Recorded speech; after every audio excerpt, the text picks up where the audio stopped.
Support for the Leadoff on WGLT and WGLT.org comes from the Central Illinois Regional Airport, offering one stop to worldwide destinations from Central Illinois with daily flights on Delta Airlines to Atlanta. Close, convenient, CIRA. More at CIRA.com. Bloomington normal women are sharing their experiences with menopause, including disappointing interactions with their healthcare providers. That's one of the things you need to know to start your day for Thursday, December 11th. I'm Ryan Denham, and this is WGLT's The Leadoff. Now let's lead off with the city of Bloomington deciding to take a more proactive role in code enforcement of property conditions. Things like broken windows, clutter, bad appearances, maintenance, and so on. That shifts away from the current model that primarily works off complaints from residents. There are some concerns about how the city will enact those changes and whether they'll be even-handed. WGLT's Charlie Schlenker explains. Some people worry the changes will be economically out of whack, focusing on low-income neighborhoods. Mayor Dan Brady says he doesn't think that's a fair knock. I think that hopefully it's a more balanced approach, and a balanced approach no matter where you live, because these inspectors aren't patrolling, if you will, certain areas. What they're trying to do is go from one situation to the next. Brady says it's not supposed to be about fines and punishment. Thinking in the terms of just coming into compliance, and how do we educate and how do we let those individuals know you're not in compliance, but here's what you need to do on a non-threatening situation. The conversation about tweaking ordinance enforcement practices started because of the collapse earlier this year of an old church building. Brady acknowledges the new approach may not directly affect out-of-the-blue big events like that, though there can be indirect benefits that could help detect problems. And that comes from learning more about the structure, and that could be from not only those who own the structure, those who participate in some event in the structure, but those who live around the structure. Brady says inspectors may catch problems during the permitting process for rehabbing, but making sure old structures are safe is an ongoing challenge for any municipality. For the Leadoff, I'm Charlie Schlenker. Here's some other stories we're following in the WGLT newsroom. Democrat Montez Solis of Rockford says he's been removed from the ballot in the 17th congressional district race following an objection to his petitions. He was trying to challenge Eric Sorensen in the March primary. Illinois State University is trying to revive a stalled $200 million dorm and dining center project. Plans to proceed with pre-construction work go before ISU's Board of Trustees at a special meeting Friday. And 51-year-old Anthony Seidel from Peoria faces a charge of reckless homicide in connection with a fatal crash near Leroy in February that killed 37-year-old Brooke Powell. You can find more on these stories at WGLT.org. Every time WGLT's Lauren Warnicki opens up her social media, somebody's talking about menopause. I'm in perimenopause. Don't get scared. It's not the big one. It's just like menopause is like hot, cool little sister. You know what I mean? You'll know you're in it when all of a sudden you'll start sweating here and here at night, and you'll wake up and your hair will look like chicken fuzz. And there's nothing you can do about it. We do not care if when we laugh, we pee a little bit. We do not care if you have called us 3 days in a row now.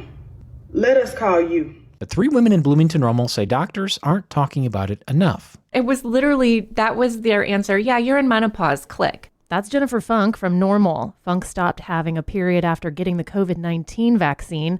Her doctors tested her hormone levels and told her she was in menopause. She was 42. Nothing about, do I need any kind of hormone replacement therapy? What are my bones going to do? You know, it's just like I had no idea what to expect. And there's this weird sort of grief that you're losing a part of yourself. And then, surprise, my cycles came back. It was like this for a few years. In and out of menopause, conflicting test results, second opinions. So I went into this perimenopausal limbo, and I don't think you're prepared for like the absolute brain fog and the fatigue. Brain fog was Laura Edwards' first indication that something had changed. I was losing my words, and it was awful because here I am in a university environment. I was working on my dissertation, and I found myself in meetings with colleagues who are really smart and unable to express what I wanted to say. I could feel it, but the words wouldn't come. Edwards from Bloomington is a professor of Italian at ISU. She started journaling. When you go to the doctor, you only have a certain amount of time to discuss things with them. And so I made a list and I told myself I'm not leaving this appointment until I've gone through the entire list. And I went through the entire list. And at the end, they said, yeah, that sounds about right. Dr. Sherry Thornton is an OBGYN at the Women for Women clinic in Normal.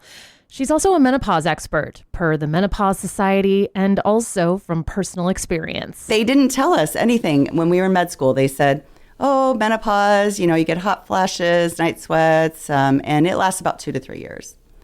We'll come to hear all these new studies. That's a big fat lie. Until the 1990s, women were largely excluded from clinical trials. The National Institutes of Health now requires all federally funded medical research include women.